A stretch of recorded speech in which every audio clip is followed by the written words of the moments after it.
One morning she just woke up and had kind of like a lump in her belly that felt a little unusual, and then going to the doctor and x-rays and all that stuff, then ended up with in the emergency room at the pediatric emergency room at UK, and then that's when they discovered she had Wilms tumor, which is a childhood kidney cancer. And it was so out of the blue for our family because there's no family history of this, just very little family history of cancers in general. It was just one of those kind of life-defining moments for our family.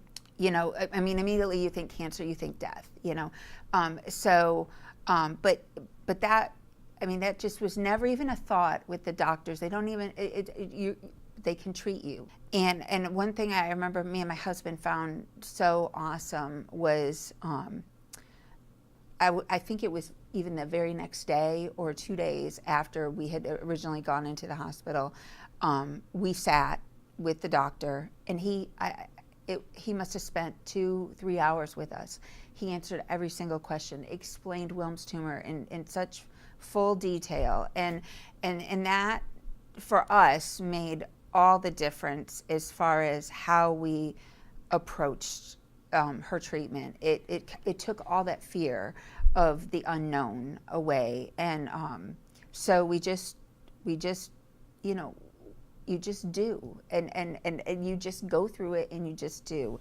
And it stunk because, I mean, there was a lot of time we spent in and out of that hospital, and I cannot tell you how many times you'd just be so thankful you'd get to go home, and we'd be home maybe hours. 8 hours at the most, and then I'd be right back in there. Yeah, because all of a sudden a fever would hit and she would be right back in the hospital. And Dr. Iacono was the first person that we met with in the ER, and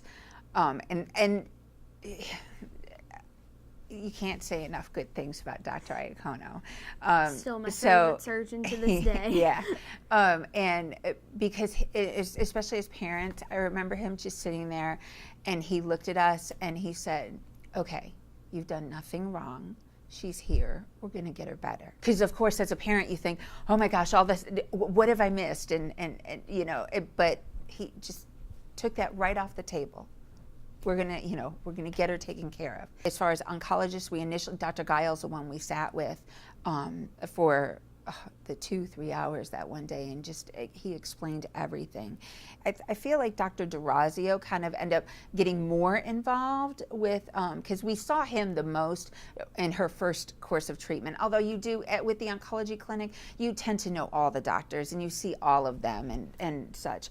And one thing that was really great for me as a parent is, because Dr. DeRazio kind of sensed that sciencey part of me where I wanted to get involved, and I really, like, I wanted to know what's going on. I would memorize, I knew her medications, I knew how it would be treated, and he kind of noticed that I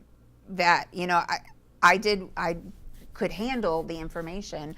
And it was really nice too, because when he would do his rounds with the residents, he would let me come out and listen to them talk, discuss, the treatment plan, various results from different x-rays and CT scans, and I could ask questions. So I felt like a part of her treatment. And so as a parent, that it just made it, to me, it was everything, as far as making, being able to just face cancer strong and be strong for her.